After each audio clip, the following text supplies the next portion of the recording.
Bonjour, on se retrouve dans cette seconde vidéo consacrée à l'éditeur vidéo de Windows. Aujourd'hui, je vais vous montrer différents outils de cette application en réalisant un montage vidéo avec des photos.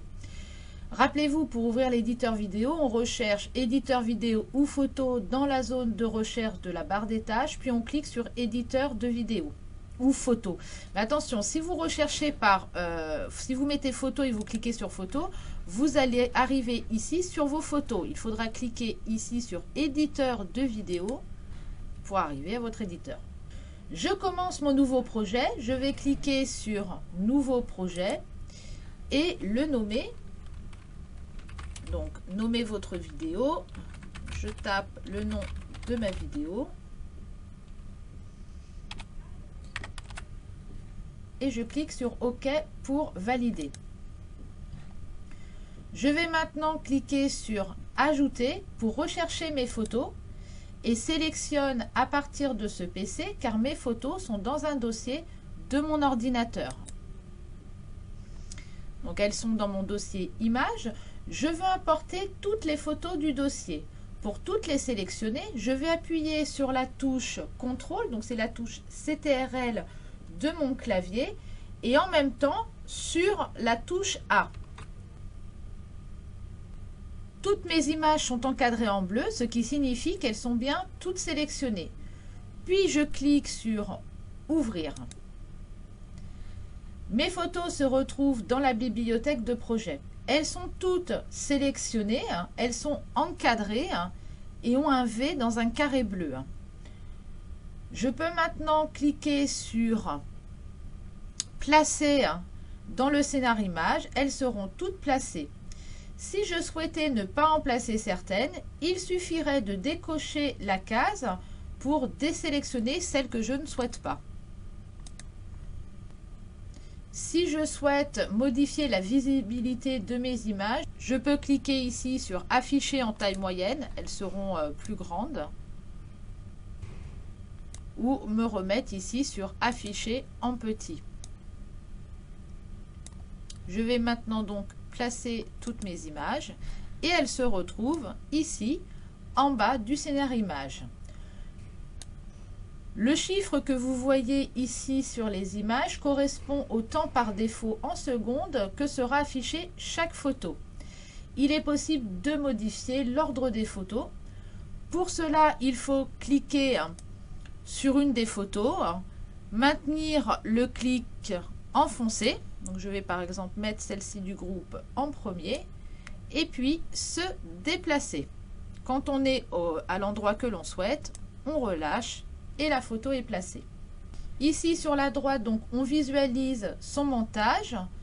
Sur la droite, ici on trouve la durée totale de la vidéo. Ici 1 minute et 15 secondes. En cliquant sur la flèche de lecture, je lance ma vidéo. Toutes les 3 secondes, la vidéo passe à la photo suivante. En cliquant sur la double flèche, je peux mettre en plein écran. Pour revenir en arrière, il faut cliquer à nouveau sur la double flèche complètement à droite qui a pris une forme différente. Du coup, les flèches sont vers le centre. Je vais ajouter du texte sur ma première photo. Mais avant cela, je vais lui ajouter du temps parce que sinon, il ne sera pas possible de lire tout le texte sur 3 secondes. Donc, je sélectionne l'image que je souhaite modifier. Donc, j'ai cliqué dessus et j'ai coché la petite case. Et je clique ici sur Durée. Vous pouvez choisir par défaut une durée que l'on vous propose qui va de 1 à 7 secondes ou écrire tout simplement la durée que vous souhaitez. Moi ici, je veux mettre 10 secondes. Donc je tape 10 secondes et puis après, je clique n'importe où pour valider. Et on voit sur la photo donc que de 3 secondes, je suis passée à 10 secondes. Maintenant, je vais cliquer ici sur Texte. Donc pour insérer mon texte, Je vais cliquer ici dans cette zone, entrer votre texte pour placer mon curseur. Bon, il y a déjà un curseur qui clignote et je vais donc saisir mon texte. Donc, je vais écrire bienvenue à la nuit. Ah, j'ai mis 2 espaces. J'en ai rajouté un, je sais plus où j'en suis. Nuit de la lecture 2022. En bas, on peut visualiser le texte et sa durée d'affichage. Ma photo reste visible 10 secondes, donc on voit bien ici 10 secondes. Mais le texte prend à peu près la moitié du temps, donc ça à peu près 5 secondes. On peut élargir ou réduire la durée d'affichage du texte. Pour cela, il faut cliquer sur le petit carré d'ancrage en bas du texte. On va tirer vers la droite pour l'élargir, vers le centre pour la réduire. On peut également modifier l'arrivée de son texte, tout simplement en cliquant dessus et en se déplaçant. Si je ne voulais pas que ce texte arrive dès le début, je pourrais très bien le déplacer un petit peu. Pour voir le résultat, je vais déplacer mon petit cercle, en fait c'est le début de la lecture, complètement vers la gauche et appuyer sur la touche lecture. Voilà, et on voit donc que mon texte est arrivé donc par le bas de mon écran et disparaît à nouveau. Il est possible de modifier la disposition du texte. Pour cela, il suffit de choisir en bas à droite la disposition que vous souhaitez. Pour ma part, je vais le mettre en haut. Donc sinon, on peut le centrer, le mettre comme ça ici sur la gauche, sur la droite. En fait, après, tout dépend de l'image que vous avez. Vous regardez par rapport à ce qui est le plus visible. L'éditeur vidéo vous propose aussi d'animer votre texte avec différents styles. Par défaut, le style sélectionné et c'est simple. Pour le changer, il suffit de cliquer sur un des styles et le résultat apparaît immédiatement sur votre image. Voilà, et puis vous en avez quand même pas mal, il suffit de descendre et vous pouvez les tester. Pour ma part, je vais laisser celui-ci, vacances. Quand vous avez choisi un des outils de montage, donc ici c'était le texte, vous pouvez accéder aux autres directement en haut de la fenêtre. Donc vous voyez ici c'est bien le texte qui est sélectionné, il est en bleu. Et on a les autres, mouvements, effets 3D et filtres. Je vais cliquer sur mouvement. Ici on vous propose différents mouvements que vous pouvez donner à votre photo.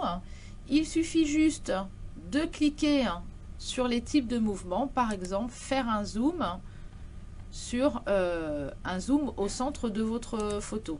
Voilà, on voit que ma photo bouge un petit peu, j'ai mis lecture et qu'il y a un zoom. C'est vrai qu'il est assez léger et vous en avez d'autres comme ça, un zoom arrière au centre.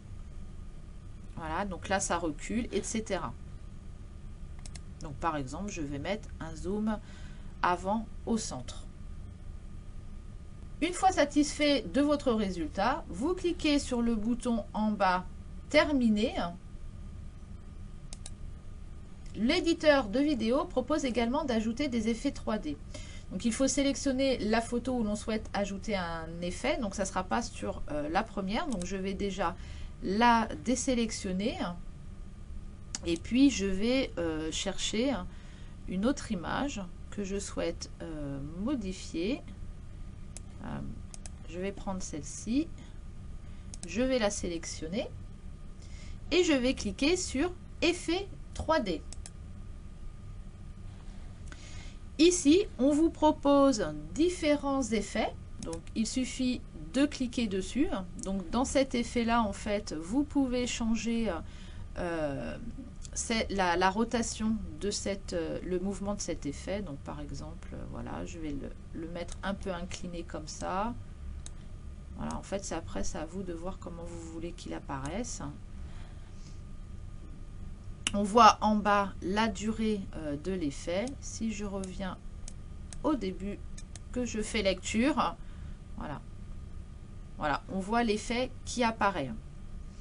Alors, il y a du son. Je sais qu'avec le logiciel que j'utilise pour faire ces captures de vidéos, ces tutoriels, on n'entend pas le son, mais il y a bien du son. On voit ici volume. Donc moi, c'est pas cet effet que je veux. Donc je reclique ici sur effet pour en sélectionner un nouveau. Donc il y en a beaucoup, hein. Il faut vous les tester et puis vous regardez ce que ça donne. Alors, je vais d'abord cliquer sur la croix pour supprimer celui que j'avais fait. Voilà, il y a le ballon gonflable. Hop, donc c'est des petits ballons qui vont apparaître. Et pareil, il y a une petite musique que vous n'entendez pas. Je vais le supprimer, je vais retourner dans Effets. Pour ma part, je vais mettre un qui va s'accorder au thème.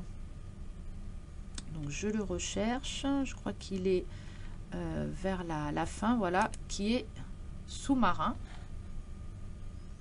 Donc je peux modifier également sa durée. Je vais par exemple le mettre sur tout le long de la photo. Voilà, on a des petites bulles et en volume, en fait, on a un bruit d'eau qu'on peut diminuer ou augmenter. Je clique maintenant sur terminer pour sortir de cet outil effet 3D. Je vais décocher cette photo et en choisir une autre pour ajouter un nouvel effet. Donc je vais rechercher une autre image. Je vais prendre celle-ci, je vais la sélectionner, retourner dans effet 3D. Et cette fois-ci, je vais mettre arc électrique. Donc en fait, je veux qu'il y ait un peu d'électricité qui sorte du visage de la méduse. Donc quand je clique dessus, on voit 4 flèches qui apparaissent. Je peux donc me déplacer où je souhaite sur mon image. Donc moi, je vais la mettre sur la tête ici de la méduse. Comme tout à l'heure, je peux modifier son angle, sa rotation. Voilà, pour l'effet que je souhaite. Je vais modifier son apparition et sa durée. Je vais mettre au début pour qu'on voit ce que ça donne. Voilà, des petits éclairs qui apparaissent. Et je clique sur terminer. Je vous laisse découvrir les autres effets et faire un petit peu vous-même vos expériences. Vous pouvez ajouter un filtre à vos photos. Donc je vais désélectionner ici ma méduse et je veux prendre la photo d'à côté et cliquer ici sur ajouter un filtre. Ici, testez les filtres sur vos photos. Quand vous en sélectionnez une, le résultat apparaît instantanément. Donc moi je vais choisir ici, donc je ne vais pas prendre ça. Je vais prendre celui-ci, glacial. Vous pouvez toujours cliquer sur original pour retirer l'effet. Donc je clique sur terminer pour valider. Vous avez aussi l'outil ajouter une carte titre. En cliquant dessus, on peut ajouter un fond. Donc elle se situe après du coup sur la gauche de l'image qui a été sélectionnée. Vous pouvez la déplacer où vous le souhaitez. Donc par exemple pour ma part, je vais la mettre ici. Et vous pouvez la modifier. Vous pouvez changer son arrière-plan en la changeant de couleur. Donc on va la sélectionner. Je vais désélectionner l'autre. Voilà. Une fois qu'elle est sélectionnée, vous avez ici un nouvel outil qui s'appelle arrière-plan qui apparaît. Et en cliquant dessus, je peux en modifier, par exemple, sa couleur. Donc, il suffit pour cela de choisir la couleur que je souhaite. Si vous cliquez sur le plus, vous pouvez personnaliser votre couleur en déplaçant ici le cercle vers la couleur de votre choix. Voilà. Et puis ici, son intensité. Et puis après, une fois que ça vous plaît, vous cliquez sur OK pour valider. Vous visualisez donc la couleur personnalisée ici en bas que vous venez donc de créer quelque part finalement. Vous cliquez sur terminer quand vous êtes satisfait. Vous pouvez également ajouter du texte en haut de la fenêtre. On voit ici écrit titre. Donc on va cliquer sur texte et puis mettre un texte. Donc je vais écrire visiter les fonds marins. Vous pouvez sélectionner un style comme tout à l'heure. Je vais mettre celui-ci, aventure. Je vais laisser le titre s'afficher toute la durée de cet arrière-plan. On peut modifier la disposition. Je vais par exemple là le centrer et cliquer sur terminer pour valider. Enfin, vous pouvez insérer une musique en cliquant ici sur musique de fond. Et vous pouvez sélectionner une des musiques du logiciel. Pour l'écouter, il suffit de cliquer sur la flèche de lecture. Pour l'arrêter, cliquez sur le carré. Vous pouvez modifier le volume en déplaçant le curseur ici, vers la gauche pour réduire, vers la droite pour augmenter. Une fois la musique choisie, vous cliquez sur terminer pour valider. Là, si je mets lecture, j'ai bien ma musique de fond qui dure tout au long de ma vidéo. Encore une fois, vous ne l'entendez pas, mais elle est bien présente. Donc là, je clique parce que moi, j'ai le casque et je peux vous dire, elle est forte et je l'entends bien. Donc, j'arrête. Vous pouvez également ajouter votre propre musique en cliquant ici sur audio personnalisé. Puis ajouter un fichier audio, cette musique qui se trouvera sur votre ordinateur. Alors ça peut être une musique de fond, mais ça peut être également une narration que vous souhaitez ajouter donc à votre vidéo. Donc là je vais faire annuler. Une fois terminé votre montage, il ne vous reste plus qu'à exporter votre vidéo en cliquant sur terminer la vidéo. Sélectionnez la qualité de votre vidéo. Plus la qualité sera haute, plus le fichier sera lourd. Puis ensuite, cliquez sur exporter. Donnez un nom à votre vidéo si vous ne souhaitez pas conserver celui que vous avez donné au début de votre projet. Donc sélectionnez le dossier. Et ensuite, dans lequel vous souhaitez donc enregistrer votre travail et cliquez sur exporter. Alors, je vais le mettre ailleurs. Il y a une fenêtre qui s'ouvre vous permettant de voir l'avancement de l'exportation. Une fois exporté, votre vidéo se lance pour que vous puissiez admirer votre chef-d'œuvre. On se retrouve dans une prochaine vidéo où nous travaillerons avec cette fois-ci un fichier vidéo. C'est maintenant à vous de vous entraîner. À bientôt!